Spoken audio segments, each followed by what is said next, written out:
Gobernador, en un año casi de administración, usted se ha negado reiteradamente a participar en cadenas nacionales, es decir, a dar a conocer al país la obra en Guayaquil. ¿Por qué razón? Mire, yo creo que un funcionario público tiene que tener, y creo tenerlo en mi caso, un contacto permanente con el pueblo. Saber escuchar, saber hacerse escuchar, es decir, saber comunicarse. Sin embargo, no soy enemigo de una cadena de televisión cuando hay realmente un motivo importante. Y creo que esta vez lo hay. Una serie de perversos ajenos a Guayaquil, porque esta cadena no es necesaria para Guayaquil. Los guayaquileños sabemos perfectamente bien qué pasa aquí. Una serie de perversos, digo, ajenos a Guayaquil, están empeñados en desplegar un manto negro, una leyenda negra sobre la ciudad, incapaces como son de desmerecer, de desconocer o de opacar la obra pública.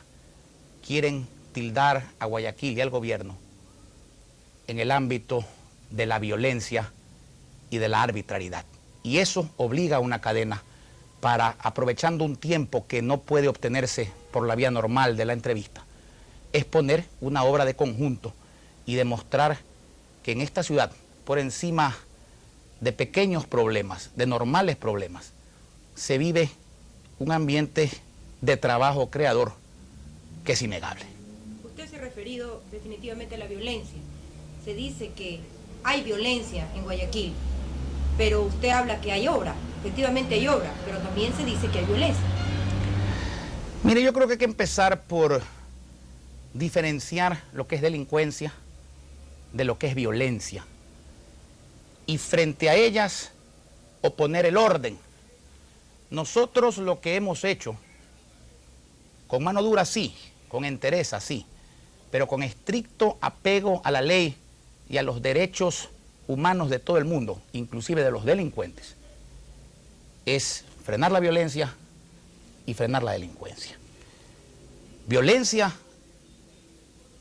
diría usted o diría la ciudadanía que el gobierno secuestra, que el gobierno está en el campo subversivo, que el gobierno asalta bancos con fines protervos o pseudopolíticos. Es muy fácil decir, como dijeron algunos, que si Febres Cordero subía al poder, vendría la violencia, cuando quien genera esa violencia son ellos mismos. Si ellos hubiesen ganado, por supuesto, no había que generar violencia. Pero como al gobierno no le pueden decir deshonesto, como al gobierno no le pueden decir ineficaz, tienen que decirle al gobierno violento y arbitrario. El gobierno no es violento, no es arbitrario. Tiene, eso sí, la entereza, repito, para, en el ámbito más estricto de la aplicación de la ley, poner orden, como lo ha hecho frente a la delincuencia, por irresponsabilidad o complicidad de esa pseudoizquierda. Encontramos un país, y especialmente un Guayaquil, abatido por la delincuencia, con una policía que no tenía los suficientes hombres, peor los suficientes equipos. Y hoy día, en apenas un año, hemos duplicado los efectivos policiales, hemos dotado a la policía de armamento, hemos dotado a la policía de equipo, y yo creo que la ciudadanía, no nosotros, es la que puede decir fehacientemente que el índice de delincuencia en la ciudad ha bajado drásticamente. ¿Por qué? Por la acción del gobierno que impone orden. Este es un gobierno de orden, no un gobierno de violencia, y peor, un gobierno de delincuencia. Yo creo que eso no lo discute nadie. Usted ha señalado de que ha bajado la delincuencia en la ciudad. También podría, aparte de la intervención de la policía, del apoyo, la obra social dirigida hacia los sectores marginados. Mire, yo creo que la obra social dirigida a los sectores marginados es la obra más importante del gobierno. Si bien este gobierno ha emprendido en una fabulosa transformación de la ciudad de Guayaquil, abandonada hace muchísimos años, en el área metropolitana, llegando inclusive a hacer pronto realidad un viejo sueño de los guayaquileños como es la Gran Vía Perimetral. Es evidente que la obra del gobierno está dirigida a los sectores populares. Allí están los guasmos, el más drástico en materia de pobreza de los sectores populares. A diciembre de este año estarán pavimentados más de 60 kilómetros en el Guasmo. Eso significa que no habría ninguna vía importante, ninguna vía secundaria, que no estará terminada. Eso significa que el 50% de las calles actualmente, por llamarlas así, existentes en el Guasmo, estarán pavimentadas y alumbradas, e inclusive servidas por otro tipo de servicios, como agua potable a través del sistema de tanqueros que estamos denominando agua popular, Plan PAN, que sirve al Guasmo,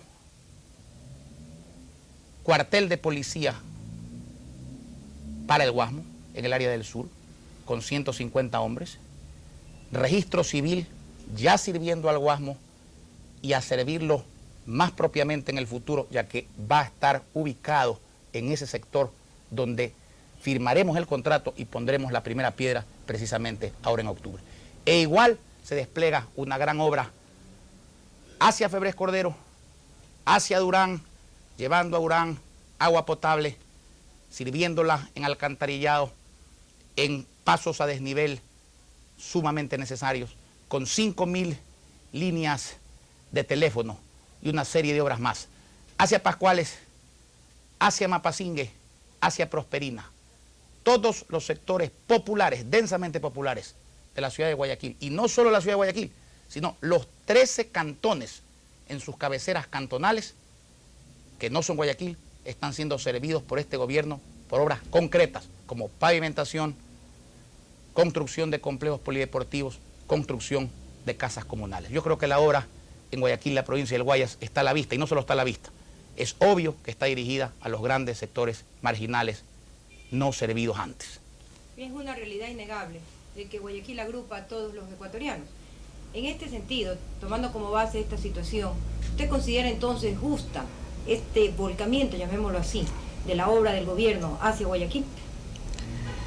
Mire, yo no creo en el regionalismo mal entendido, que envidia que otros progresen. Yo creo en un regionalismo positivo. Yo soy funcionario de esta provincia, yo tengo que cumplir con mi deber y promover la obra de la provincia. Pero esa es una explicación muy de forma para este asunto. La explicación de fondo es concreta y clara. En Guayaquil viven el 25% de los ecuatorianos, en Guayaquil y la provincia. Guayaquil es la segunda ciudad serrana, la segunda ciudad manabita. Y yo le pregunto, ¿es justo que un cuarto de los habitantes del país, el 25% de los habitantes del país, hayan estado marginados, abandonados por más de una década? Yo pienso que el esfuerzo que el señor presidente de la República está haciendo aquí, como lo está haciendo en todas las regiones y en buena hora que sí sea del país, es un esfuerzo plausible, justificado y necesario, a tal punto que desde que iniciamos el gobierno, dije en forma clara que por sobre diferencias políticas e ideológicas irreconciliables, Guayaquil estaba primero, la provincia del Guayas estaba primero. Y si antes hemos podido trabajar y hemos vencido la inercia política y burocrática, yo creo que con mayor razón ahora es el momento de reiterar ese llamado a autoridades, repito, que con diferencias ideológicas y políticas son autoridades que tienen el deber de servir a Guayaquil. Me refiero al municipio, me refiero a la prefectura, que tienen la obligación de trabajar por Guayaquil. Si no en conjunto con el gobierno, por lo menos paralelamente, trabajando y dejando trabajar hacia un mismo objetivo. Porque en caso contrario, el pueblo de Guayaquil y el gobierno vamos a intervenir. Nosotros no vamos a permitir, como estamos seguros que no lo permitirá el pueblo, que aquí no se trabaje. Esta es una ciudad que definitivamente está cansada de la politiquería. No me refiero a la política entendida como la identidad y la preocupación de gobernantes y gobernados en la conducción de un país. Es un deber y es un derecho, pero la politiquería, la vocinglería, la diatriba, la calumnia, la discusión intrascendente, eso es algo que tiene asqueada a la ciudad, asqueada a la provincia. Eso se entiende, no se justifica en una campaña política, pero no se entiende cuando uno es gobierno. Cuando uno está en campaña política hay que luchar electoralmente para vencer a un adversario. Cuando uno está en el gobierno tiene que luchar para vencer la realidad, una realidad dura, una realidad cruel, que hay que superarla a base de trabajo, trabajo y más trabajo, a base de darle al pueblo lo que quiere, que es obra, obra y más obra. Y en eso está empeñado el gobierno del ingeniero León Febres Cordero y creo con sinceridad que está cumpliendo. Esta transformación de Guayaquil, si cabe el término, es el paso previo a la celebración de los 450 años de su fundación.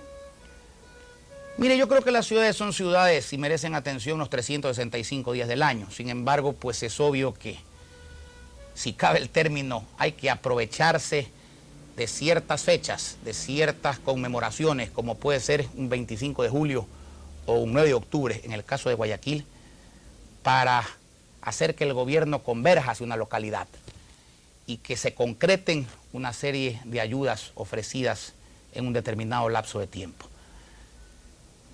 Gracias a Dios, creo que el poder central en esta oportunidad, en manos del ingeniero Febres Cordero, no necesita que se le recuerde las fechas de celebración y de conmemoración en Guayaquil, porque ayuda a Guayaquil todos los días. Pero evidentemente, yo creo que este 25% de ecuatorianos que moramos en esta zona, que constituimos el dínamo de la economía del país, que constituimos el granero de alimentación de gran parte del país, en una gran parte de productos, tenemos el derecho de celebrar esos 450 años que se cumplen el 25 de julio de 1987, con la grandeza y el decoro que esta ciudad y sus habitantes merecen. Y pienso que vamos a lograrlo. Creo que Guayaquil, para esa fecha, tal como lo dijo León Febres Cordero, habrá sido transformada. Bueno, chao.